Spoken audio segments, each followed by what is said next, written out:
আয় আমার রব, এই রবি আমার সব, দামে দামে তুন মনে তারি অনুভব।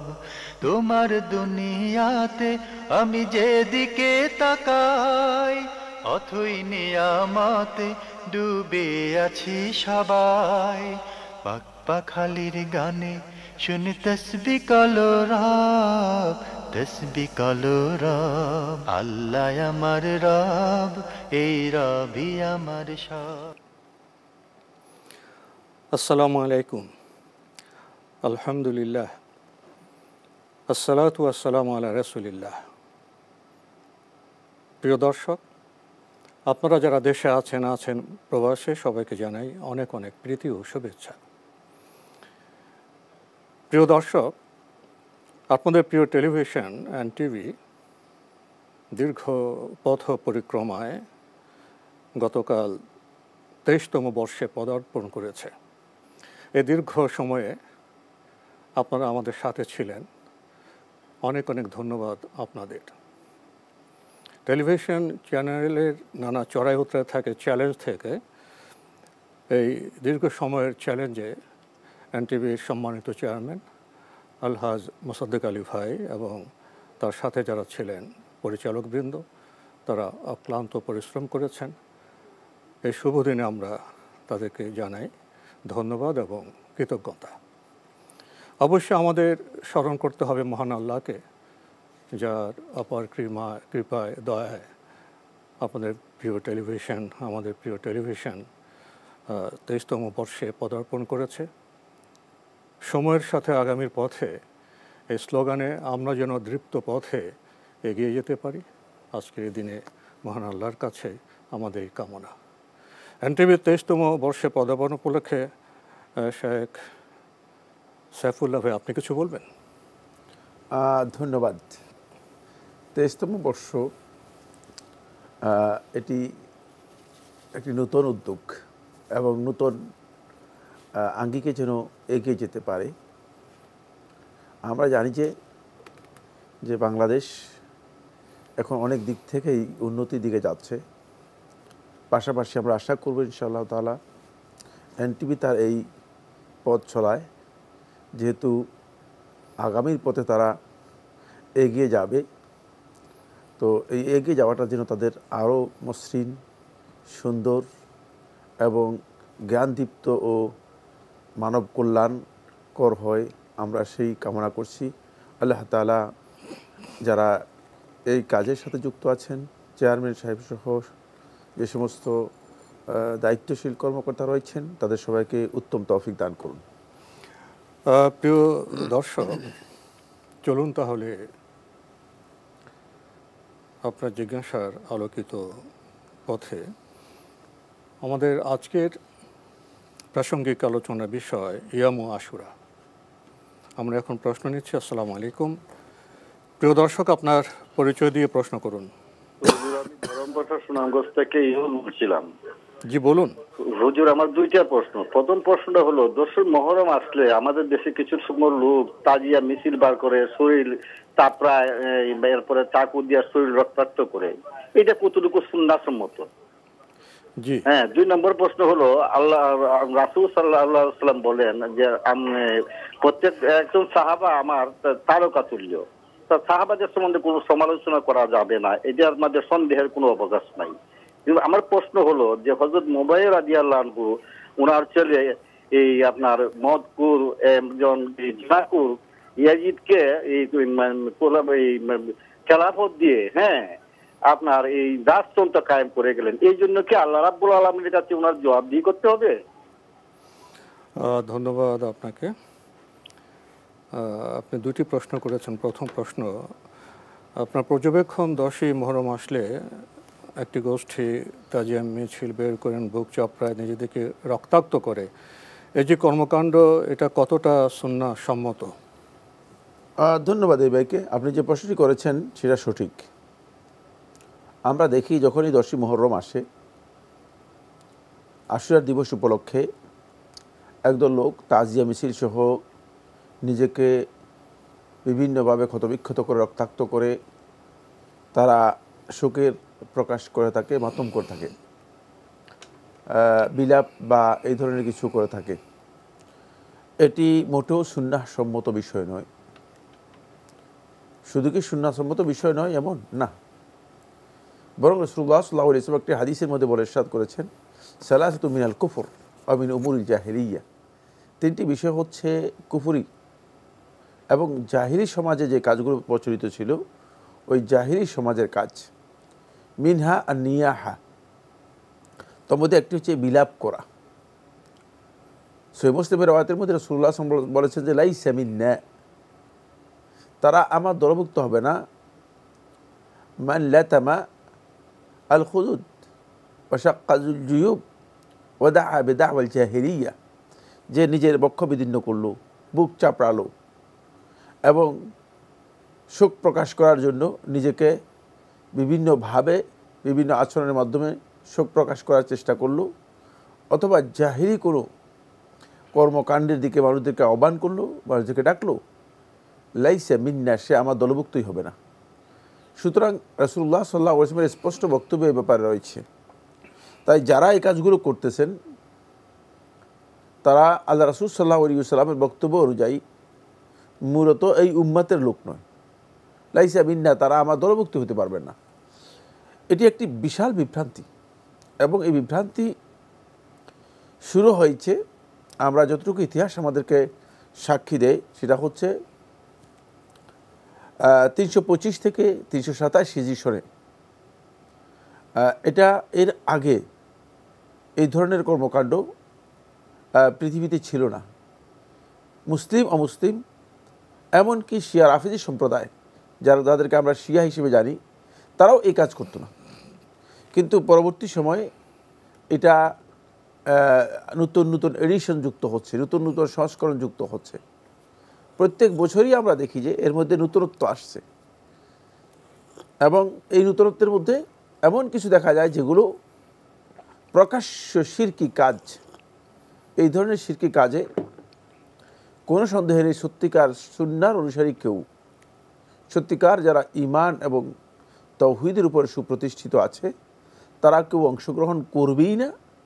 বরং যারা অংশগ্রহণ করে তাদেরকে তারা অত্যন্ত শালীন, মার্জিত ও বিনয় ও বিনম্রতার সাথে এটি বোঝানোর জন্য চেষ্টা করবেন যে এই কাজটি মূলত রাসূল সাল্লাল্লাহু আলাইহি ওয়াসাল্লামের নিষিদ্ধ কাজ, এটি মাতম বা তাজিয়ার বিষয় না। আর আশুরা এর সাথে, আশুরা তাৎপর্য ও মাহাত্ম্যের সাথে তাজিয়া এবং মাতম মোটেও যায় না, এটি এর সাথে সম্পৃক্তই না। আরেকটি প্রশ্ন করেছেন আমাদের এই দর্শক, একটা প্রশ্নের ভূমিকা দিয়েছেন যে সাহাবারা তারকাতুল্য, তাদের সমালোচনা করা যায় না। এরপরে উনি আবার ইতিহাসে প্রসঙ্গ যুক্ত করে বলেছেন মুয়াবিয়া রাদিয়াল্লাহু তাআলা আনহু কী করে মদ্যপ ইয়াজিদকে খেলাফত দিলেন, রাজতন্ত্র প্রতিষ্ঠা করলেন, এই জন্য কি তাঁকে আল্লাহর কাছে জবাবদিহি করতে হবে? ধন্যবাদ এই ভাই যে প্রশ্নটি করেছেন। প্রথম কথা হচ্ছে ইতিহাস সম্পর্কে আপনি একটু জানতে হবে এবং আমরা ইতিহাস সম্পর্কে আমাদের জ্ঞান অর্জন করা খুবই দরকার। জানেন যে ইতিহাস বিভিন্ন প্রভাবে প্রভাবিত হয়ে ইতিহাস বিকৃত হয়, প্রপাগান্ডা হয়। হ্যাঁ, প্রপাগান্ডা হয় এবং বিকৃত হয়। সরাসরি আপনি যদি বাংলাদেশের ইতিহাসে যান তাহলে আপনি বুঝতে পারবেন যে বাংলাদেশের ইতিহাস কতভাবে বিকৃত হয়েছে।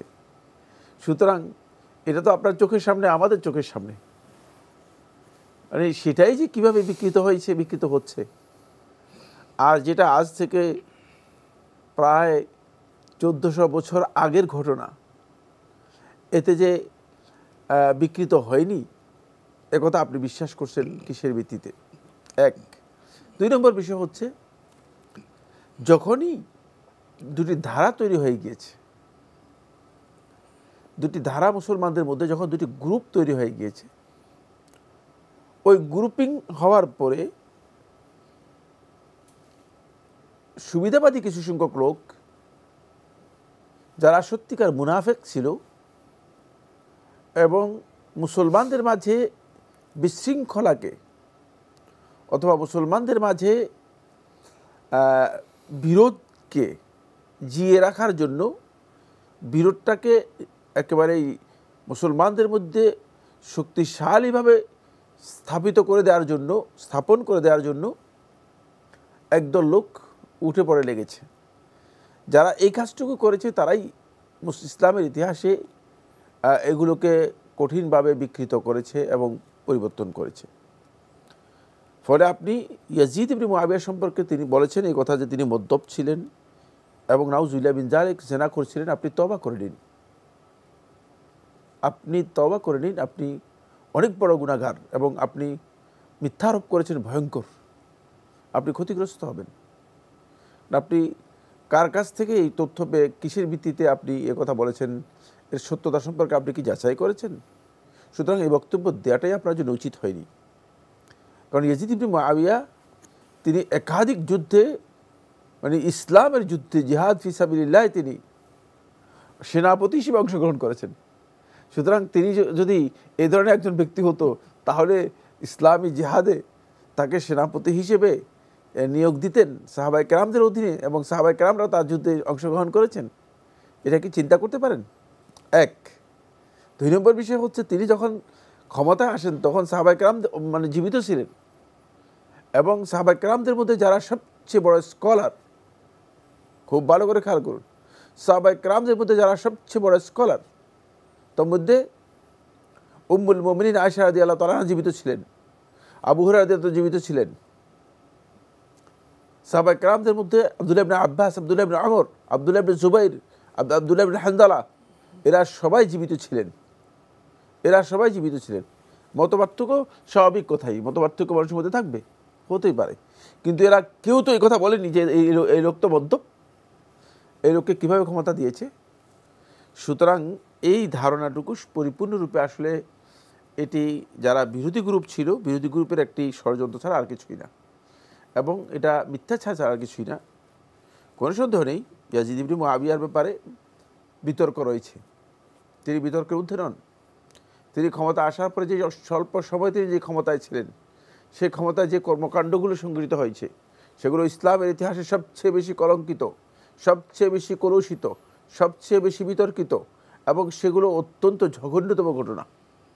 ফলে এই কারণে আহলুস সুন্নাহ ওয়াল জামাআহ এর আলেমগণ স্পষ্ট বক্তব্য দিয়েছেন যে মানে আমরা ইয়াজিদ ইবনে মুআবিয়াকে তাকে আমাদের অন্তর থেকে তাকে ভালোবাসি না, আমরা তার প্রতি কটাক্ষ করে তাকে দোষারোপ করি না, কিন্তু তার এই কর্মকাণ্ডকে আমরা কোনো অবস্থায় সমর্থন করি না। কিন্তু মানে আপনি যে বক্তব্য দিচ্ছেন এই বক্তব্য সঠিক নয়। আর দ্বিতীয়ত রাজতন্ত্র যে কথাটি বলেছেন এই বক্তব্য মোটেও শুদ্ধ নয়। কারণ ক্ষমতার যে পদ্ধতি ইসলামী শরীয়তে ইস্তেখলাফ, ইসলামী শরীয়তে ক্ষমতা হস্তান্তরের যে পদ্ধতি রয়েছে সেই পদ্ধতি হচ্ছে ইস্তেখলাফের মাধ্যমে। মুআবিয়া ইবনে আবি সুফিয়ান রাদিয়াল্লাহু তাআলা আনহু যখন ক্ষমতা হস্তান্তর করেন তখন মুআবিয়া ইবনে আবি সুফিয়ান রাদিয়াল্লাহু তাআলা আনহু যারা ছিলেন উপস্থিত, তার কাছে তার সামনে উপস্থিত সাহাবায়ে কেরাম ছিলেন, সেখানে কেউ মানে সাহাবায়ে কেরামদের মধ্যে অনেকে উপস্থিত ছিলেন, তাদের সাথে পরামর্শ করেই, তাদের সাথে আলোচনা করেই তিনি ইস্তেখলাফ করেছেন। পরবর্তী তিনি এই ইস্তেখলাফ এর জন্য কুফা, বসরা, মদিনা, মক্কা এবং হিজাজের বিভিন্ন অঞ্চলে, মিশরের বিভিন্ন অঞ্চলে লোকদেরকে পাঠিয়ে তিনি তার খেলাফতের বিষয়টি বায়াত গ্রহণ করার জন্য লোকদেরকে অনুরোধ করেছেন। তার মধ্যে বেশিরভাগ লোকই এই বায়াত গ্রহণ করেছেন, এর মধ্যে বায়াতে বিতর্ক করেছেন। মদিনাবাসীদের মধ্য থেকে একদল মদিনার স্কলার অথবা মদিনার একজন আলেম তারা বিতর্ক করেছেন। তাদের মধ্যে আব্দুল্লাহ ইবনে আব্বাস প্রথমে ছিলেন, তিনি পরবর্তীতে সেটা মেনে নিয়েছেন। আব্দুল্লাহ ইবনে জুবাইর রাদিয়াল্লাহু ছিলেন, তিনি মেনে নেননি। হুসাইন ইবনে আলী রাদিয়াল্লাহু ছিলেন, তিনি মেনে নেননি। তারপরে আব্দুল্লাহ ইবনে হানজালা ছিলেন, তিনি মেনে নেননি। মত পার্থক্য ছিল। তো মত পার্থক্য তো আজকের যে পৃথিবী, এই পৃথিবীতে তো মত পার্থক্য মানে যদি 5 জন মতবিরোধ করে থাকে আর বাকি সবাই যদি মেনে নেয় তাহলে সেটা কেমন? আর আজকের পৃথিবীতে তো সবাই বিরোধী, শুধু কয়েকজন পক্ষে। সুতরাং এই ধরনের মতপার্থক্য থাকাটা মানুষের মধ্যে অস্বাভাবিক কিছু। প্রশ্নে যাব, আসলে ভাই যে প্রশ্ন করেছেন ইতিহাসের প্রশ্ন, অনেক লম্বা আলোচ্য বিষয়, আসলে আপনার জিজ্ঞাসার অনুষ্ঠানের সাথে খুব একটা বোধহয় মানায় না। আমরা তো সংক্ষেপে 2-1 মিনিটে জবাব দিতে চাই, কিন্তু এমন একটি প্রসঙ্গে এনেছেন, শায়েখ তো কিছু বললেন, এই বিষয়ে আরও বিস্তৃত আলোচনা না করলে পুরো বিষয়টি সম্পর্কে আমাদের সম্মুখ হয়তো ধারণা হবে না। আমি যেটা আপনার থেকে বুঝেছি সেটা কি এরকম যে ব্যক্তি আজিদ সম্পর্কে যে কথা হয়, আলোচনা হয়, সেখানে নেতিবাচক যে বক্তব্য রাখা হয় সেখানে অতিরঞ্জন আছে। আর শাসক হিসেবে তার আমলে যেসব ঘটনাগুলো ঘটেছে, মর্মান্তিক ঘটনা, সেজন্য তিনি সমালোচিত। এটাই তো মোটামুটি সমালোচিত, শুধু সমালোচিত নয়, বরং সেজন্য আহলে সুন্নাত ওয়াল জামার বক্তব্য রয়েছে, সুস্পষ্ট বক্তব্য হচ্ছে যে আমরা ইসলামী শরীয়তের যে ওয়ালা এবং ভালোবাসা রয়েছে সেই ভালোবাসাটুকু আমরা তাকে দিতে পাচ্ছি না তার শাসনামলে বিভিন্ন কর্মকাণ্ডের জন্য। আবার এর বিপরীতে একদল লোক তাকে কাফের বলে মানে কুফরি ফতোয়া দিচ্ছে। আমরা অতিনৌদন যেতে চাই না, বাড়াবাড়িতে যেতে চাই না, যার যতটুকু প্রাপ্য ভালো মন্দ আমরা ততটুকুই দিতে চাই, এর মধ্যেই সীমাবদ্ধ থাকবো। আমরা মোটামুটি সংক্ষেপে বিষয়টি সম্পর্কে জানলাম। প্রিয় দর্শক, আমরা নতুন প্রশ্নে যাচ্ছি। আসসালামু আলাইকুম। জি, পরিচয় দিয়ে প্রশ্ন করুন। আসসালামু আলাইকুম, আমি মোহাম্মদ জহুরুল ইসলাম রাজবাড়ী থেকে বলছি। জি ভাইয়া বলুন। আমার একটা প্রশ্ন হলো, আমাদের এলাকায় কিছু সুদভিত্তিক এনজিও আছে। জি, সেই এনজিও গুলোতে আমাদের এলাকার মাদ্রাসার আলেম এবং শিক্ষকগণ ওই এনজিওতে যে মনে করেন মাদ্রাসা এতিমখানার নামে তারা মানে টাকা চায় আর কি। যেহেতু এটা সুদভিত্তিক প্রতিষ্ঠান, সেখানে যে আলেমদেরকে টাকা এভাবে ওঠানো সঠিক কিনা, এটাই আমার প্রশ্ন। আর কোনো প্রশ্ন আছে? জি না, ধন্যবাদ আপনাকে, আপনি প্রশ্ন করেছেন। আপনাদের এলাকায় সুদ ভিত্তিক কিছু এনজিও আছে, সেখানে মাদ্রাসার আলেমরা গিয়ে মাদ্রাসার জন্য টাকা চান। এভাবে যে টাকা চাচ্ছেন, এটা কি সঠিক? আর টাকা চান বলতে আসলে কি বুঝাচ্ছেন? সেখানে সুদভিত্তিক মানে শুধু কোনো লেনদেন করছেন সেখানে? না, মাদ্রাসার জন্য সাহায্য চান আর কি। মাদ্রাসার জন্য সাহায্য তিনি যে কোনো ব্যক্তির কাছে চাইতে পারেন, এমনকি কাফের কাছেও সাহায্য চাইতে পারেন যদি তার প্রয়োজন দেখা দেয়। সুতরাং মাদ্রাসার জন্য একটা শুধু লেনদেন করা, একটা শুধু সাহায্য চাওয়া, হ্যাঁ শুধু লেনদেন করা, আর একটা হচ্ছে ব্যক্তির কাছে মাদ্রাসার জন্য অথবা কোনো প্রতিষ্ঠানের কাছে মাদ্রাসার জন্য সহযোগিতা চাওয়া, এটি জায়েজ, এটি হারাম বা নিষিদ্ধ বিষয় নয়। আমরা জানলাম বিষয়টি সম্পর্কে। প্রিয় দর্শক, নতুন প্রশ্নে যাচ্ছি। আসসালামু আলাইকুম। পরিচয় দিয়ে প্রশ্ন করুন। হ্যালো ভাই, আমি প্রশ্ন করব। হ্যালো। হ্যালো, জি, আমার কথা শুনতে পাচ্ছেন? জি, শুনতে পাচ্ছি। আপনি একটু ধীরে স্পষ্ট করে আপনার প্রশ্নটি করুন। হুজুর, আমি বলছি যে সৎভাবে জীবন যাপন করা এটা কি ফরজ, ওয়াজিব, নফল নাকি? হুজুর, এইটা অনেকে গুরুত্বই দেয় না, নফল মনে করে। হুজুর, আমার কথা কি পরিষ্কার হয়েছে? জি, পরিষ্কার হয়েছে। আপনার কি আর কোনো প্রশ্ন আছে? না। ধন্যবাদ আপনাকে। আপনার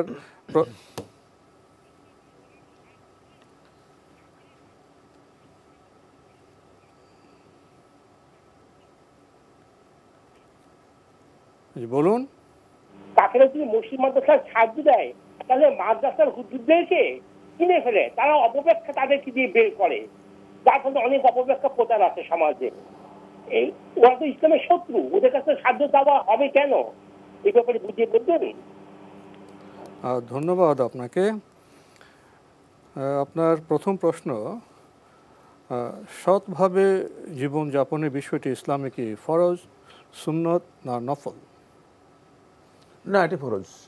সুন্নত নফল একথা যদি কেউ বলে থাকেন তিনি না বুঝেই বলেছেন। কোনো ব্যক্তি যখন জীবন যাপন করবে, জীবন যাপনের তার প্রত্যেকটি পথ এবং পদ্ধতি ইসলাম যেভাবে দিয়েছে সেভাবে হতে হবে। এটা বাধ্যতামূলক ফরজ।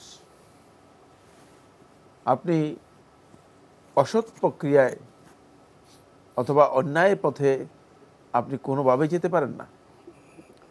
ওয়ালা তালবিসুল হাক্কা বিল বাতিল, হক এবং বাতিলকে সম্মিশ্রণ করে আপনি কোনোভাবেই জীবনযাপন করতে পারবেন না। জীবনযাপনের জন্য আপনাকে রাস্তা দেওয়া হয়েছে, সেই রাস্তাকে আপনাকে চলতে হবে। ওয়া আন্না হাযা সিরাতি মুস্তাকিমান ফাত্তাবিউহু, রাস্তা একটা নির্দিষ্ট করে দিয়েছেন, এই রাস্তায় অনুসরণ করে চলতে হবে। সুতরাং জীবনযাপনের জন্য আমাদের পদ্ধতি হচ্ছে অবশ্যই আমাদেরকে সৎভাবে, সঠিকভাবে কোরআন এবং হাদিস যেদিকে আমাদেরকে নির্দেশ দেয় ঠিক সেই নির্দেশ অনুযায়ী জীবনযাপন করতে হবে। এই কারণেই ঈমানের সাথে আল্লাহ সুবহানাহু ওয়া তাআলা আমলে সালেহকে যুক্ত করে দিয়েছেন। আল্লাহ তাআলা বলেছেন, ওয়াল আসর ইন্নাল ইনসানা লাফি খুসর ইল্লাল্লাযীনা আমানু ওয়া আমিলুস সালিহাত। ঈমান এবং আমলে সালেহ দুটাকে আল্লাহ সুবহানাহু ওয়া তাআলা যুক্ত করে দিয়েছেন। সুতরাং নেক আমল তো সে ব্যক্তিই করতে পারবে, আমলে সালে তো সেই করতে পারবে যে জীবন যাপন তার পরিপূর্ণরূপে সঠিক আল্লাহ এবং তার রাসূলের দেখানো তরিকা অনুযায়ী করতে পারবে। আর এটি জীবনের শুধু ফরজ নয়, বরং এটার জন্যই আল্লাহ রাব্বুল আলামিন মানুষদেরকে পরীক্ষার মুখোমুখি করবেন। যে আল্লাহ জি খালাকাল মাউত ওয়াল হায়াত লিয়াবলুয়াকুম আইয়ুকুম আহসানু আমালা, যিনি জীবন মৃত্যুকে সৃষ্টি করেছেন, লিয়াবলুয়াকুম যাতে পরীক্ষা করতে পারেন, আইয়ুকুম কে তোমাদের মধ্যে আহসানু আমালা তার জীবনযাপন আমল কাজকর্ম এগুলোর মধ্যে উত্তমভাবে সে জীবনযাপন করে। সুতরাং এটা তো ফরজ, নফল এই বক্তব্য যারা দিচ্ছেন তারা না বুঝিয়ে দিচ্ছেন। বিরতিতে যাব, এর আগে যে ছোট করে বলতেন উনি আরেকটি প্রশ্ন করেছেন। কাফেরের কাছে সাহায্য চাওয়া প্রসঙ্গে উনি দুটি বক্তব্য রেখেছেন যে যদি তাদের থেকে সাহায্য নেওয়া হয় তাহলে তারা মসজিদ মাদ্রাসাকে কিনে ফেলবে। আরেকটি বলছেন যে শত্রুর কাছে কেন সাহায্য চাওয়া? সাহায্য চাওয়ার অর্থ আমি এই কথা বলছি যে সাহায্য চাওয়ার প্রয়োজন হলে সাহায্য চাইবে, কারণ আপনি তো সাহায্য করছেন না। কিন্তু মুসলিমরা যথাযথভাবে সাহায্য করলে তো আর কাফেরের কাছে যেতে হতো না। আপনি তো সাহায্য করছেন না, আপনার অক্ষমতার কারণে অথবা আপনার দুর্বলতার কারণে, আপনার বেঈমানি মুনাফিকের কারণে তারাও অক্ষম হয়ে গেছে, তারাই অক্ষম।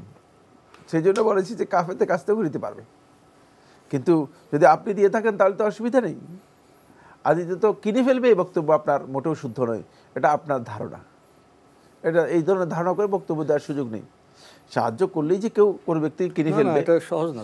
এটা কি মানে এমন সহজ বিষয় মনে করেছেন? না, প্রশ্নই আসে না। সাহায্য করার অর্থ কিনে ফেলা এই বক্তব্য মোটেও সঠিক নয়। সেখানে কমিটির সদস্যরা আছেন, ছাত্ররা আছেন, আলেমরা আছেন। কোনো প্রতিষ্ঠানে কেউ সাহায্য করলে তিনি ওই প্রতিষ্ঠান কিনে ফেলেছেন বা ওই প্রতিষ্ঠানকে তিনি যেটা বলবেন সেটাই প্রতিষ্ঠান শুনবে, এই ধরনের কোনো শর্তে, এই ধরনের কোনো কিছুতেই সাহায্য গ্রহণ করাও জায়েজ নেই, বা এই ধরনের কোনো কিছুতে বা এই ধরনের কোনো শর্তে কেউ সাহায্য করাও যায়। সামনে তো আশুরা, ইয়াম আশুরা, অনেক কথা, অনেক গল্প, কিছু তথ্যভিত্তিক, কিছু তথ্যভিত্তিক নয়। জানাজানির মাধ্যমে তো আমাদের প্রকৃত সত্যে উপনীত হবে, সে দৃষ্টিভঙ্গিটি আমাদের আজকের প্রাসঙ্গিক আলোচনা বিষয় ইয়াম আশুরা। সংক্ষেপে কিছু বলবেন?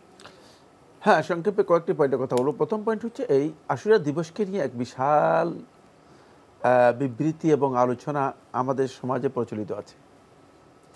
এর মধ্যে 27টি ঘটনা উল্লেখ করা হয়, তাকে সবগুলো মিথ্যা।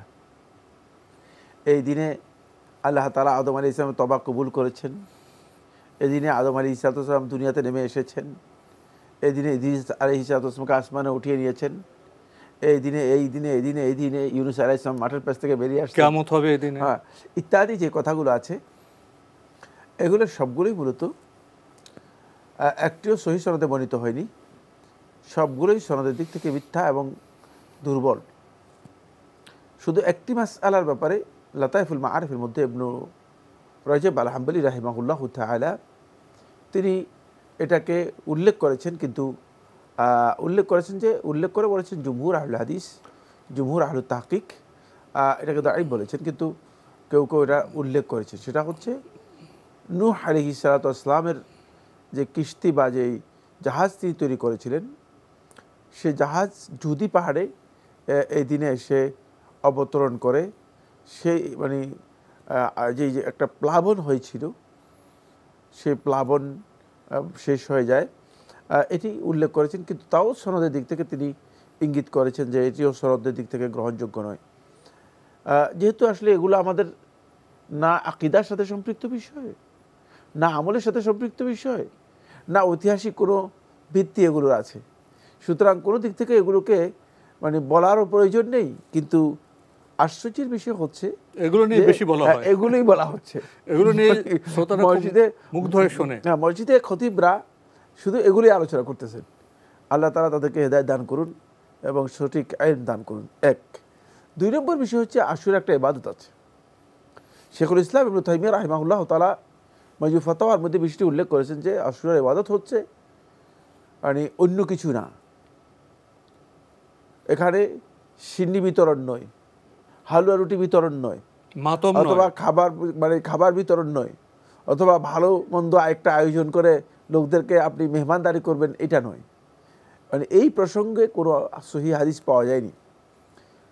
আশুরার ইবাদতের ব্যাপারে সিয়াম ছাড়া, রোজা ছাড়া আর একটি সহিহ হাদিসও সাব্যস্ত হয়নি মর্মে তিনজন আহলু তাহকিক, শেখুল ইসলাম ইবনে তাইমিয়া রহমতুল্লাহ আলাইহি, শেখুল ইসলাম ইবনুল কাইয়িম রহমতুল্লাহ আলাইহি এবং ইমাম ইবনে দাকিক আল ঈদ রাহিমাহুল্লাহ তাআলা উল্লেখ করেছেন। আর এই যুগের আলেম তো প্রচুর, মানে এই যুগের আলেমদের আমি নাম বললাম না যারা বলেছেন। সুতরাং আশুরার সিয়াম এটাই হচ্ছে মূলত এই দিনের ইবাদত হিসেবে সাব্যস্ত হয়েছে। সিয়াম প্রসঙ্গে আমি বলবো যে আফদালুস সিয়াম হচ্ছে, শ্রেষ্ঠ সিয়াম হচ্ছে আশুরার 9 এবং 10 তারিখের সিয়াম পালন করা। আশুরার 9 তারিখ এবং 10 তারিখের সিয়াম পালন করা। আর 9 তারিখ হচ্ছে আগামীকাল শনিবার, আর 10 তারিখ হচ্ছে এরপর দিন রবিবার। তাহলে বাংলাদেশের প্রেক্ষাপটে আমরা শনি এবং রবি এই 2 দিনের সিয়াম পালন করতে পারি। আর যদি কেউ মনে করেন যে না তিনি আরও একটু সিয়াম পালন করবেন, তিনি 11 তারিখও সিয়াম পালন করতে পারেন। 9, 10, 11 সিয়াম পালন করলে 1 নম্বর হচ্ছে তিনি, এটা আকমালুল মারাতিব শেখুল ইসলাম ইবনে তাইমিয়া রহমতুল্লাহ বলেছেন যে পর্যায়ের দিক থেকে, গ্রেডের দিক থেকে এটা পরিপূর্ণ। এই জন্য কোনো কারণে যদি মাসের হিসাবে গলদ হয়ে থাকে তাহলে আর এখানে কোনো শঙ্কা থাকবে না, কোনো আশঙ্কা থাকবে না। 2, সেটা হচ্ছে মাসিক যে 3টি সিয়াম পালন করার কথা ছিল, মাসের 3টি মাসে আইয়ামুল বিদের যে সিয়াম অথবা মাসের 3 দিনের যে সিয়ামের হাদিসে রয়েছে, এর যে ফজিলত রয়েছে, এর সহ যদি তিনি এখানে নিয়ত করে নেন তাহলে তিনি ওই ফজিলতটুকুও এর মাধ্যমে পেয়ে যাবেন, এটা বিশুদ্ধ বক্তব্য। সুতরাং এই জন্য কেউ যদি 3 দিন সিয়াম পালন করে তিনি সেটাও করতে পারেন। তাহলে আমরা আশুরার ইবাদত সম্পর্কে কথা বললাম। এরপরে থার্ড যে পয়েন্টে আমি আলোচনা করবো সেটা হচ্ছে আশুরার সাথে আমাদের এই সমাজে কিছু সংখ্যক লোক কারবালায় হোসেন ইবনে আলী রাদিয়াল্লাহু হত্যাকাণ্ডকে যুক্ত করে যেই ঘটনাগুলো উল্লেখ করে থাকেন সেগুলো মূলত আশুরা এর ঘটনা নয়, সেগুলো হচ্ছে 10ই মুহররমের ঘটনা। মুহররমের 61 হিজরি সনের 10ই মুহররমের ঘটনা। ইতিহাসের একটি ঘটনা, এটা ঐতিহাসিক ঘটনা। 61 হিজরি সনের 10ই মুহররমে সংঘটিত ঘটনা। এই কারণে এই দিনের নাম আশুরা হয়নি। এবং ঐতিহাসিক ওই ঘটনা যেটা হয়েছে এটা ইসলামের ইতিহাসে আমরা জানি যে এটি একটি অত্যন্ত অন্ধকারাচ্ছন্ন ইতিহাস। ফলে আমরা সেই ক্ষেত্রে হোসেন ইবনে আলী রাদিয়াল্লাহু শাহাদাতের বিষয়টি আমরা আল্লাহ তাআলার কাছে দোয়া করব যেন আল্লাহ সুবহানাহু ওয়া তাআলা তাকে মর্যাদা, জান্নাতে মর্যাদা দিয়ে থাকেন। আর মর্যাদা তো দেবেনই। রাসূলুল্লাহ সাল্লাল্লাহু আলাইহি ওয়াসাল্লাম যেখানে বলেছেন আল হাসান ওয়াল হুসাইনু সাইয়্যিদা শাবাবি আহলিল জান্নাহ, হাফেজ শামসুদ্দিন জাহাবি রাহমাতুল্লাহি আলাইহি সিরাত আলামুন নুবালায় মধ্যে হাদিসটিকে হাসান বলেছেন। সুতরাং যেহেতু হাসান এবং হুসাইন রাদিয়াল্লাহু তাআলা আনহু সম্পর্কে সুস্পষ্টভাবে বলা হয়েছে তারা হচ্ছে জান্নাতের যুবক যারা হবে তাদের সর্দার হবেন, তাই আমরা আল্লাহ তাআলার কাছে এটি মনে করতে আল্লাহ তাআলা তাদেরকে মর্যাদা দিবেন। কিন্তু এর জন্য মাতম করা, তাজিয়া করা, এর জন্য বুক চাপড়ানো, এর জন্য নিজেকে ক্ষতবিক্ষত করা, নিজেকে রক্তাক্ত করা, এর জন্য কালো বেশ ধারণ করা, কালো কাপড় পরিধান করা ইত্যাদি শোক প্রকাশ করা, এটি হারাম, নিষিদ্ধ এবং জাহিলি কাজ। আপনি আশুরার ইবাদতের যে প্রসঙ্গ আনলেন সেটা তো হযরত মুসা ইসলামের ঘটনার সাথে জড়িত, এবং আপনি বলেছেন যে 9, 10, 11 সবচেয়ে উত্তম। 9, 10ও রাখলে এটাও ভালো, আর কেউ যদি শুধু 10 তারিখে রাখে তাহলে রাখতে পারবে, সেটাও ফজিলত তো পাবেন, ওই ফজিলত পেয়ে যাবে, আশুরার ফজিলত পেয়ে যাবে। ইবাদত সম্পর্কে, ফজিলত সম্পর্কে জানলাম। প্রিয় দর্শক, আমরা দেখছিলাম এনটিভি আয়োজিত এবং ভীষণ নিবেদিত অনুষ্ঠান আপনার জিজ্ঞাসা। প্রশ্ন নিচ্ছি। আসসালামু আলাইকুম, পরিচয় দিয়ে প্রশ্ন করুন।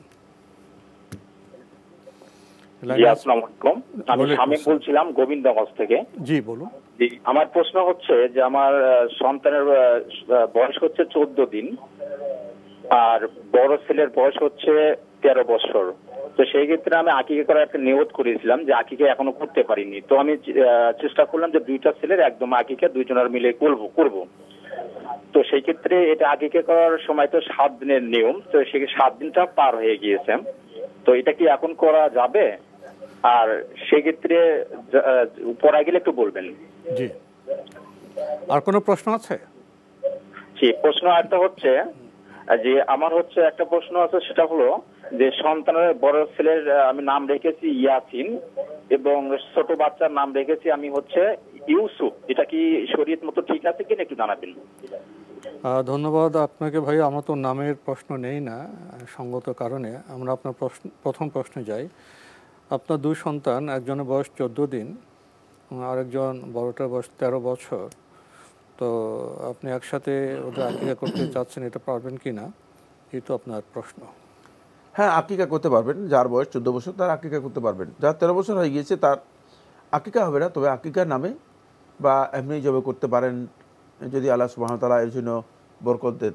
কিন্তু আকিকার যে সময়, সেই সময়টা আসলে অতিক্রান্ত হয়ে গিয়েছে। আকিকা করতে হয় তাকে নবজাতকের পক্ষ থেকে। নবজাতকের পক্ষ থেকে যত দ্রুত আকিকা করা যায়। আর এটি হচ্ছে যতদিন পর্যন্ত সে শিশু থাকবে ততদিন পর্যন্ত আকিকা মানে আপনি করলে জায়েজ হবে। কিন্তু সুন্নাহ হচ্ছে 7ম দিন আকিকা করা। কোনোটাই আপনি করতে পারেন নাই, কিন্তু আপনি আকিকা করলে 14 দিনে আকিকা করলে হয়ে যাবে। এই মর্মে যে হাদিসটি রয়েছে, ইবনে কুদামা মাকদিসি রহমতুল্লাহ আলাইহি এটাকে হাম্বলি মাযহাব হিসেবে উল্লেখ করেছেন এবং হাদিসটাকে ইবনে কুদামা রহমতুল্লাহ আলাইহি গ্রহণযোগ্য উল্লেখ করেছেন।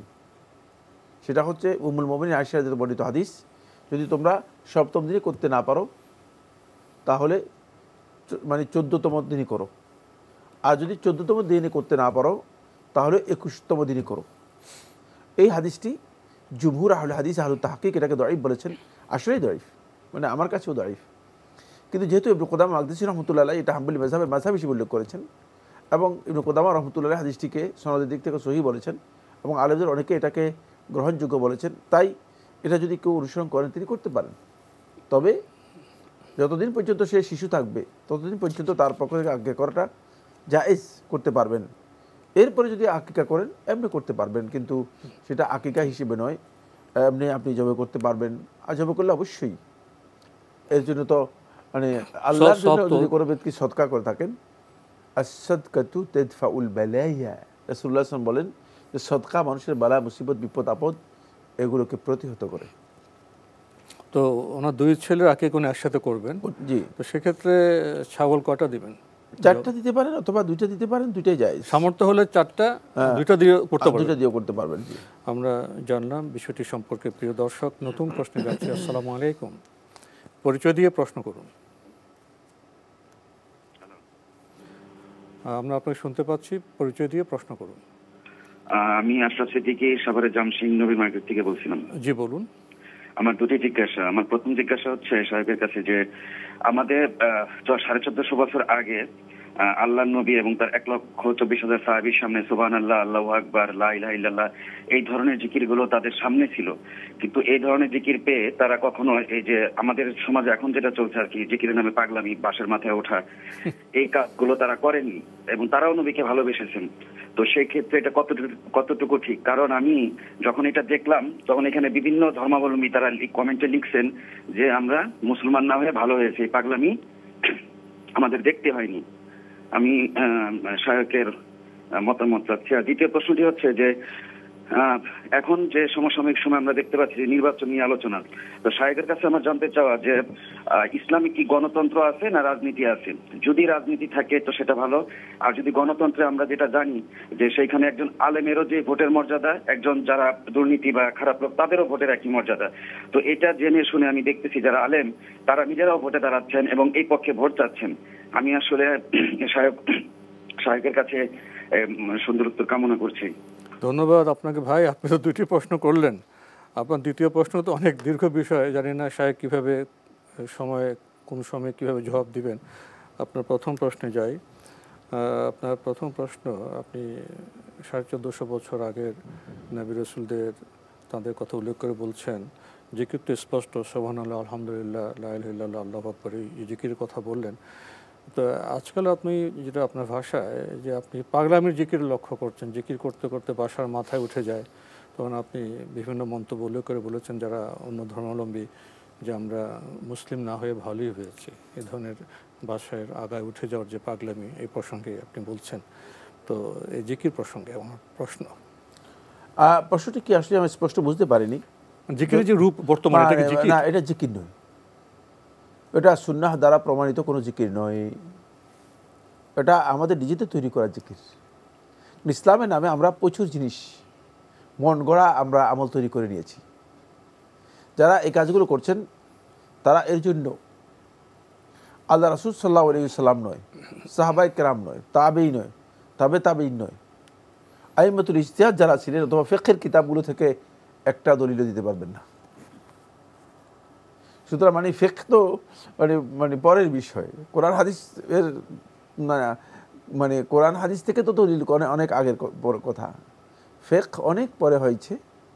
ফিকহের কিতাবগুলো থেকেও তারা কোনো দলিল দিত, এটি একেবারেই মন গড়া তৈরি করা, নিজেরা আবিষ্কার করেছে। আর কোনো সন্দেহ নেই এই কাজটি মানে দৃষ্টিগত দিক থেকে অথবা দেখার দিক থেকে মোটেও সঠিক কাজ নয়, সুন্দর নয়। এটা কি ইবাদত না প্রবৃত্তির তাড়না? এই যে গাছের বাঁশের আগে উঠে যাওয়া, এটা আমার মনে হচ্ছে যেন লৌকিকতা। এটা আল্লাহ ভালো জানেন, তবে আমি মানুষের অন্তর সম্পর্কে জানি না। হয়তো হতে পারে যে মানে অনেক বেশি আবেগতাড়িত হওয়ার কারণে সে মেন্টাল প্রবলেমে ভুগে যায়। না, ওনাদের জিকিরের যে কাঠামো, জিকিরের যে রূপ, সেখানে তো থাকছেন না। আর 2 নম্বর হচ্ছে যদি সেটা না হয় তাহলে এটা লৌকিকতা, কোনোটাই ইসলামে বৈধ নয়। অনেক বেশি আবেগতাড়িত হয়ে যাওয়ার ইসলামের কোনো বিধান নেই, প্রদর্শনমূলক। হ্যাঁ, অথবা প্রদর্শনমূলক, মানে যে মনে হচ্ছে যেন তিনি অনেক কিছু করে ফেললেন, মানে আল্লাহর প্রতি তার ভালোবাসা একেবারে সবচেয়ে তুঙ্গে উঠে গেল। না, তুঙ্গে ওঠার সুযোগ নেই তো। যারা আল্লাহ রাসূল সাল্লাল্লাহু আলাইহি ওয়াসাল্লামের পরে সাহাবায়ে কেরাম আল্লাহ তাআলাকে সবচেয়ে বেশি ভালোবেসেছেন, তারা কেউ করেন নাই এই কাজ, আমরা কিসের ভিত্তিতে করব? আপনি জিকিরের সুন্নাহসম্মত রূপ কেমন হবে? সুবহানাল্লাহ, হানাফি ফিকহ অনুযায়ী যদি বলি, অনেক লম্বা আলোচনা এগুলো, আপনি একটা আলোচনা আমার জন্য বুঝতে না, একদিন 2 দিনের আলোচনা। শুধু হানাফি ফিকহ অনুযায়ী জিকিরের সুন্নাহ পদ্ধতি হচ্ছে জিকিরের আস-সুন্নাতু ফি যিকরি আল-খুফিয়া, আচ্ছা আসির। জিকিরের মধ্যে সুন্নাহ হচ্ছে জিকিরটা গোপনে হবে, জিকিরটা প্রকাশ্য হবে না, সির গোপনীয় বিষয়, মানে নীরবে হবে, শব্দবিহীন হবে। এটা হলো জিকিরের সুন্নাহ তরিকা। 2 নম্বর যে বিষয়টি সেটা হচ্ছে এই আস-সুন্নাতু ফি যিকর আল-ইনফিরাদ। জিকিরের সুন্নাহ হচ্ছে জিকিরটা ইনফিরাদ হবে, একাকী হবে, কারণ জিকির ব্যক্তিগত ইবাদত, এটা কোনো সামষ্টিক বিষয় নয়। জিকির কোনো জামাতের ইবাদত নয়, জামাতবদ্ধ ইবাদত নয়। সুতরাং এটা কোনো ইজতিমাই ইবাদত নয়, এটা ইনফিরাদি, ব্যক্তিগত ইবাদত। সুতরাং যে সমস্ত ভাই বন্ধুগণ আসলে ইসলাম সম্পর্কে বুঝেন না, এটা ফিকহুল হানাফি থেকে বলেছি, ফিকহুল হানাফিতে এই কথা স্পষ্ট উল্লেখ আছে। কিন্তু যাদের পড়ালেখা নেই, আন্দাজের উপর চলছে, গড্ডালিকা প্রবাহে চলছে, মানে বাপদাদারা যেভাবে করছে সেভাবেই আছে, তারাই মূলত এই কাজগুলো এইভাবে করে যাচ্ছেন, অথচ এগুলো সম্পর্কে তাদের কোনো ধারণাই নেই। আরেকটি বিষয় উনি প্রশ্ন করেছেন, দীর্ঘ প্রশ্ন, নির্বাচন প্রসঙ্গে। ইসলামে কি গণতন্ত্র আছে? ইসলামে কি রাজনীতি আছে? আলেমরা তো ভোটে দাঁড়াচ্ছেন, এটা কেমন?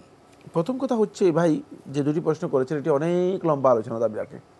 এই আলোচনা আমি যদি করতে যাই তাহলে বিশাল সময় লেগে যাবে, সেটা আমার পক্ষে সম্ভব নয়।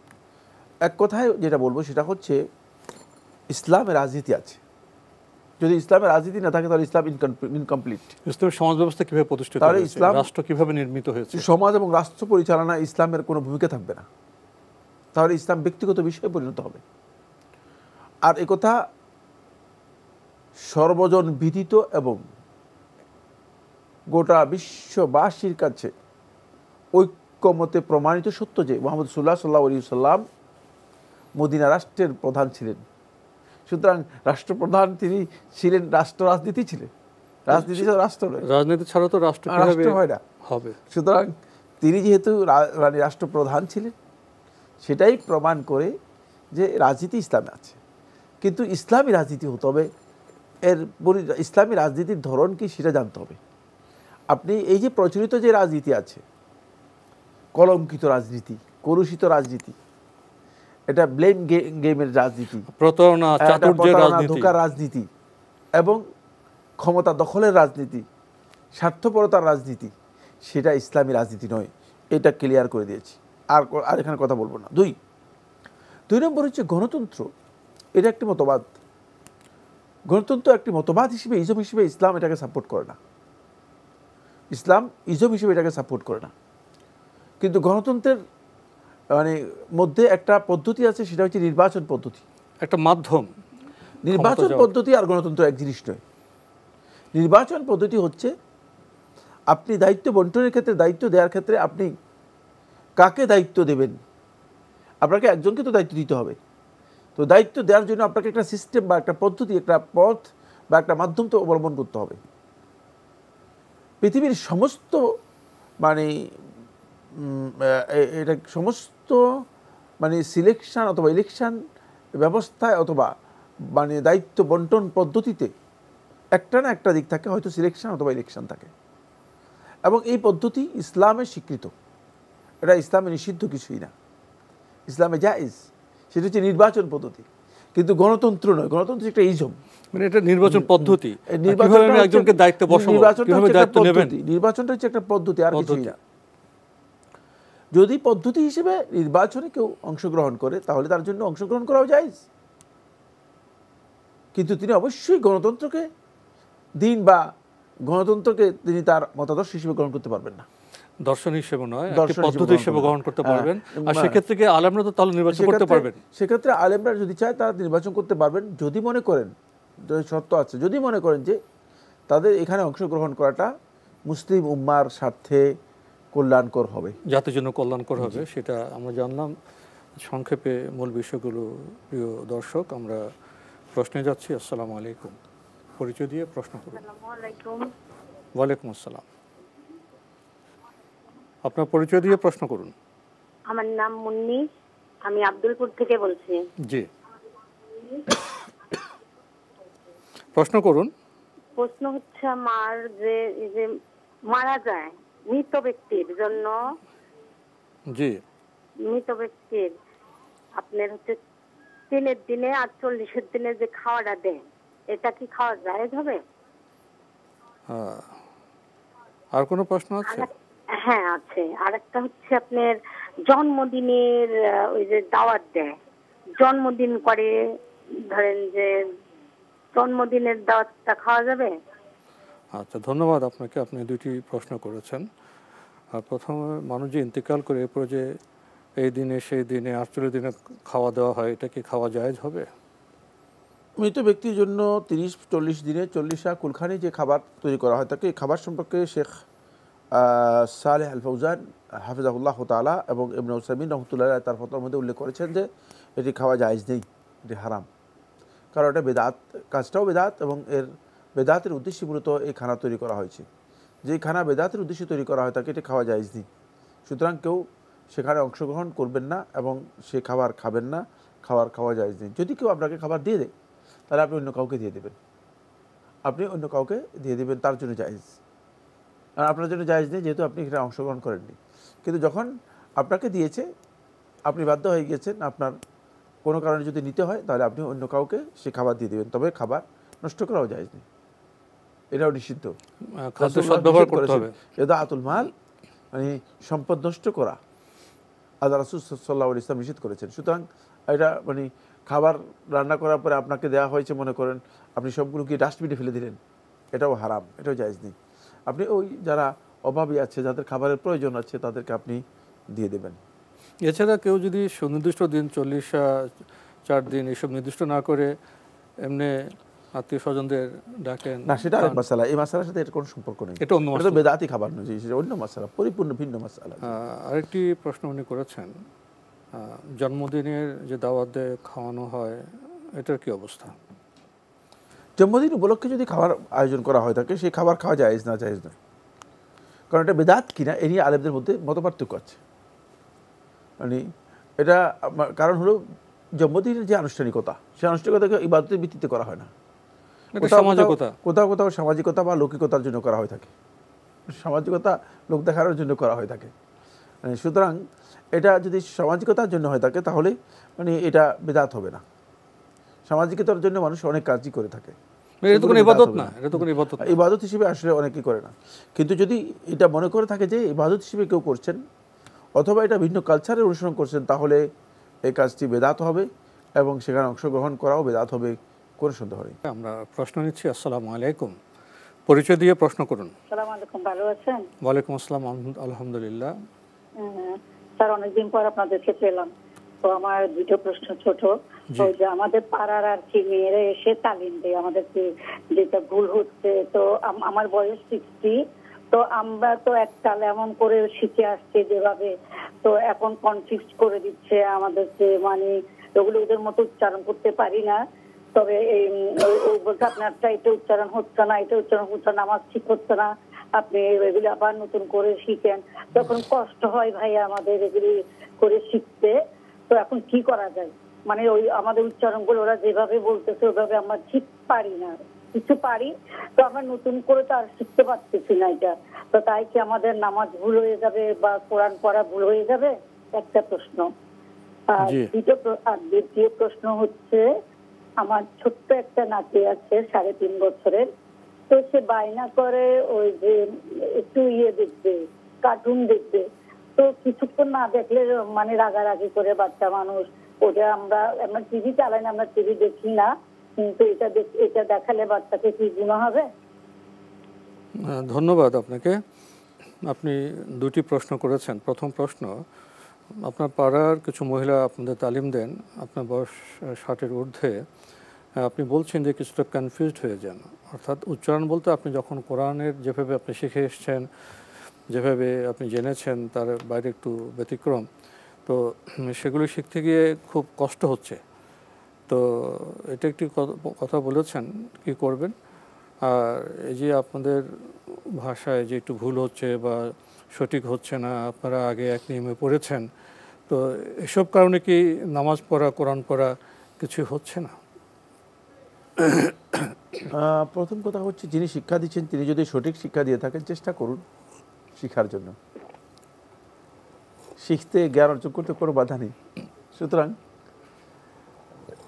আপনি কষ্ট হলেও চেষ্টা করুন। যদি 1-2টাও শিখতে পারেন কোনো অসুবিধা নেই, শেখার চেষ্টা করুন। তিনি যদি সহি শিক্ষা দিয়ে থাকেন, তাহলে আপনি যেটা শিখে আসছেন সেখানে যদি ভুল হয় তাহলে আপনি সংশোধন হয়ে গেলেন, সংশোধনের প্রয়োজন আছে। কষ্ট হলেও একটু চেষ্টা করুন। কিন্তু যদি একেবারেই না পারেন তাহলে আপনি অব্যাহত চেষ্টা রেখে যান, তাহলে আপনি সওয়াব পাবেন। আর দ্বিতীয় যে বক্তব্যটি সেটা হচ্ছে, আপনি যা শিখেছেন সেই আলোকে যদি আপনি সলাত আদায় করে থাকেন, আপনার সলাত হয়ে যাবে। সলাতের ব্যাপারে এখানে কোনো বক্তব্য নেই, আপনার সলাত হয়ে যাবে। বাকি মানে সলাত হয়ে যাওয়ার সাথে আমি এ কথা যুক্ত করছি না যে আপনি শেখাও বন্ধ করে দেবেন। শেখাটাও খুব গুরুত্বপূর্ণ বিষয়, কারণ আমাদের জানতে হবে। তো জানার মানে পথটা আপনার উন্মুক্ত থাকতে হবে, আপনি জানার জন্য চেষ্টা করে যান, এটা আপনার সুযোগ। আপনি বলছেন যে আমাদের বাসায় এসে শেখাচ্ছে, তাহলে তো যারা শেখাচ্ছে তারা যথেষ্ট ত্যাগ করতেছে। শেখানোর জন্য বাসায় এসে শিক্ষা দিচ্ছে, তাদের ত্যাগ আছে। সুতরাং আপনি শেখার জন্য চেষ্টা করুন। তবে মানে তারা কি আসলে সঠিক শিক্ষা দিচ্ছে কি না, তারা কী শিক্ষা দিচ্ছে, কেন শিক্ষা দিচ্ছে, কীভাবে শিক্ষা দিচ্ছে, এই বিষয়গুলো জানার আছে। সঠিক শিক্ষা হলে আমাদের শেখার চেষ্টা করতে হবে। আর আগের যে জানা, যার ভিতরে নামাজ পড়ছেন, এই কারণে নামাজ হবে না, তারা নামাজ হয়ে যাবে, কোরআন পড়াও তো বোধ হয়ে যাবে। হ্যাঁ, নামাজ হলে এখন যেটা শিক্ষা, আমাদের যেটা একটা অবজারভেশন, যে আরবে যে স্বরবর্ণ ব্যঞ্জনবর্ণ আছে এগুলো উচ্চারণ করলে তো হয়ে যাবে। এখন যে মাখরাজের বিষয়গুলো আছে, কারিয়ানের বিষয়গুলো তো অনেক কঠিন, এগুলো তো না, কারিয়ানের সাথে কোনো সম্পর্ক নেই, উচ্চারণটা শুদ্ধ হওয়াই যথেষ্ট। জি, মোটামুটি আমরা জানলাম বিষয়টি সম্পর্কে। প্রিয় দর্শক, আরেকটি প্রশ্ন করেছেন, আপনার নাতি বয়স 3.5, কার্টুন দেখতে চায়, কার্টুন দেখতে না দেখলে রেগে যায়। আপনার প্রশ্ন, কার্টুন কি দেখা যাবে? আসলে শিশুদেরকে যদি আপনি ডিভাইসের সাথে অথবা এই ধরনের বিষয়গুলোর সাথে যুক্ত করে দেন, তাহলে পরবর্তীতে তাদেরকে এই এডিকশন থেকে বের করে নিয়ে আসা কঠিন। যথাসম্ভব চেষ্টা করুন কন্ট্রোল করার জন্য। মানে এতটুকু বক্তব্য আমি যথেষ্ট মনে করছি।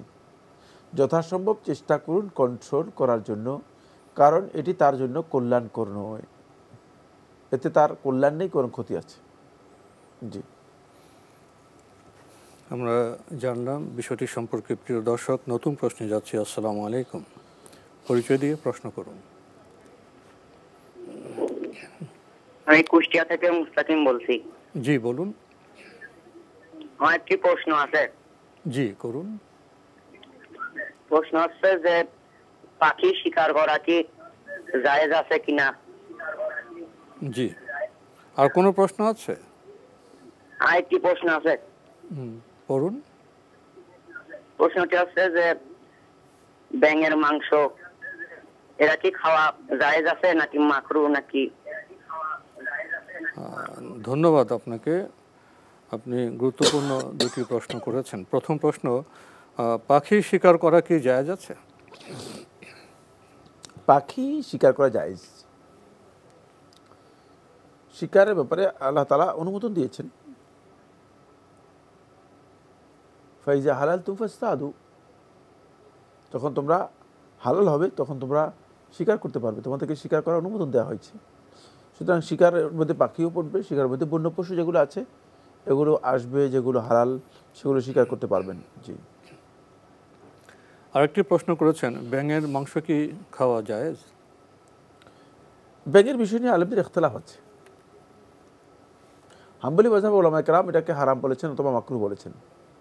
হানাফি মাযহাবের উলামায়ে কেরাম এটাকে হারাম বলেছেন। আর অন্যান্য আলেমদের মধ্যে অধিকাংশ আহলে তাহকিক ওয়াকিব বলেছেন যে এটি জায়েজ, তবে রুচির সাথে সম্পৃক্ত। রুচির সাথে? হ্যাঁ, রুচির সাথে সম্পৃক্ত। না, আপনি কি ব্যাঙ খাবেন কি খাবেন না, আপনার রুচিতে ব্যক্তিগত রুচির সাথে সম্পৃক্ত, ব্যক্তিগত রুচির সাথে সম্পৃক্ত। তবে আমি হাম্বলি মাযহাবের আলেমদের বক্তব্যটাকে এখানে শক্তিশালী মনে করছি এই জন্য, কারণ হচ্ছে মানে ব্যাঙের মধ্যে হাম্বলি মাযহাবের আলেমগণ যেই কারণে এটাকে অপছন্দ করেছেন, কিন্তু ব্যাঙের আসলে মধ্যে খোবস রয়েছে, এক প্রকারের মানে পবিত্র অপবিত্র সব জিনিসেই সে কী করে বক্ষণ করে বা গ্রহণ করে থাকে। জি। আর ব্যাঙ কিন্তু এক প্রকৃতির নয়, ব্যাঙ তো বিভিন্ন প্রকৃতির, নানা প্রকৃতির। হ্যাঁ, এই কারণেই হাম্বলি মাযহাবের আলেমদের বক্তব্যটুকু এখানে আমার কাছে শক্তিশালী মনে হয়েছে। আমরা জানলাম বিষয়টি সম্পর্কে। প্রিয় দর্শক, নতুন প্রশ্নে যাচ্ছি। আসসালামু আলাইকুম। জি, আপনার পরিচয় দিয়ে প্রশ্ন করুন। চট্টগ্রাম থেকে বলতেছি। আমার প্রশ্ন হলো, ফরজ নামাজের পর আমরা তো 33 বার সুবহানাল্লাহ পড়ি, এটা কি 100টা পড়া যাবে? সুবহানাল্লাহ, আলহামদুলিল্লাহ, আল্লাহু আকবার। জি, কতবার পড়বেন? 33 বার ফরজ নামাজের পরে একবারে পড়া যাবে? সুবহানাল্লাহ, আলহামদুলিল্লাহ, আল্লাহু আকবার। জি। কি প্রশ্ন, এটা বুঝতে পারছেন? আপনি তো বললেন আপনি 33 বার পড়ছেন, আপনার প্রশ্নটা কি? এটা কি একবারে পড়া যাবে কিনা? সুবহানাল্লাহ, আলহামদুলিল্লাহ, আল্লাহু আকবার, মানে একবারে করি। আচ্ছা, একবারে। আচ্ছা আচ্ছা আচ্ছা আচ্ছা, বুঝতে পেরেছি। আসসালামু আলাইকুম ওয়া রাহমাতুল্লাহ। আচ্ছা, উনি বলছেন যে সুবহানাল্লাহ, আলহামদুলিল্লাহ, আল্লাহু আকবার, এটা কি আলাদা আলাদা 33 করে নাকি একবার 33 একবারে পড়া যাবে? সুবহানাল্লাহ 33 বার, আলহামদুলিল্লাহ 33 বার, আল্লাহু আকবার 33 বার, এভাবেই পড়া হচ্ছে সুন্নাহ। সুতরাং মানে সুন্নাতের মধ্যে নিজের তার মানে আলাদা আলাদা পড়তে হবে, একসাথে করে পড়াটা সুন্নাহসম্মত হবে না। নিজের মন গড়া পদ্ধতি যুক্ত করা সঠিক নয়। জি। প্রিয় দর্শক, আমরা জানলাম বিষয়টি সম্পর্কে। সময়ের কারণে আমরা আজকে আর প্রশ্ন নিতে পারছি না, তবে আপনাদের অবগতির জন্য জানাতে পারি আপনার জিজ্ঞাসা অনুষ্ঠানটি সপ্তাহে রবি সোম মঙ্গল প্রতি 4 দিন বিকেল 5:30টায় সম্প্রচার হয়ে থাকে। ওইসব অনুষ্ঠানে আপনাদের মনে জায়গা প্রশ্ন চিঠির মাধ্যমে, ইমেলের মাধ্যমে পাঠাতে পারেন আমাদের ঠিকানা। পরিচালক আপনার জিজ্ঞাসা, এনটিভি, বিএসএসি ভবন, 7ম তলা, 102 কাজী নজরুল ইসলাম এভিনিউ, কারওয়ান বাজার, ঢাকা 1215। ইমেল অ্যাড্রেস আপনার জিজ্ঞাসা @ntvbd.com। এছাড়া এনটিভি অনলাইনেও আপনারা আমাদের অনুষ্ঠান দেখতে পারবেন, ভিজিট করুন www.ntvbd.com। ইউটিউবে এবং আমাদের ভেরিফাইড ফেসবুক পেজে অনুষ্ঠান দেখতে পারবেন। প্রিয় দর্শক, সবশেষে রয়েছে গ্রন্থ পরিচিতি। আমাদের আজকের গ্রন্থের নাম মানবতা বন্ধু মুহাম্মদুর রাসূলুল্লাহ সাল্লাল্লাহু আলাইহি ওয়াসাল্লাম, মূল লেখক নাঈম সিদ্দিকী।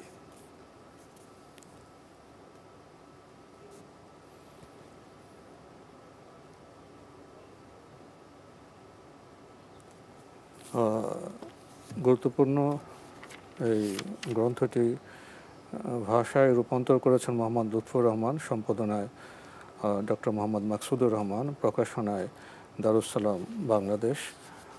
দীর্ঘ সূচি রয়েছে এই গ্রন্থের, বিশাল গ্রন্থ। প্যারাগ্রাম, লক্ষ্য, উদ্দেশ্য, ঐতিহাসিক অবস্থান, মানবতার উপকারী বন্ধু মোহাম্মদ সাল্লাল্লাহু আলাইহি ওয়াসাল্লাম, বিরোধী শক্তি তুফান অতিক্রম, তারপরে আরও অনেক বিষয় আছে। শত্রুদের তীব্র বিরোধিতা ঝড়ে অতিক্রমকালে জোয়ার ভাটা, মাদানী অধ্যায়, মানবতা বন্ধু, আরও দীর্ঘ সূচি, অনেক পৃষ্ঠার। রাসূল সাল্লাল্লাহু আলাইহি ওয়াসাল্লামের পূর্ণাঙ্গ জীবন প্রসঙ্গত সূচি দীর্ঘই হবে।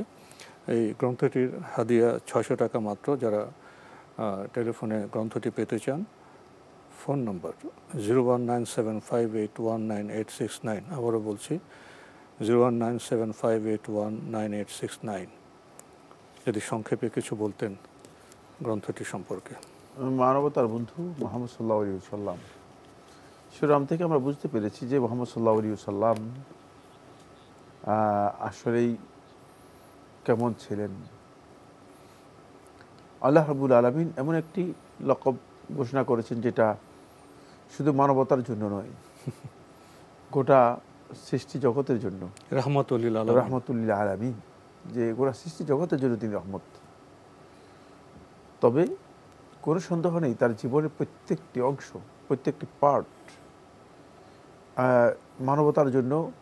এতে শিক্ষা রয়েছে, এতে দর্শন রয়েছে, এতে চেতনা রয়েছে, এতে অনুসরণ করার বিষয় রয়েছে।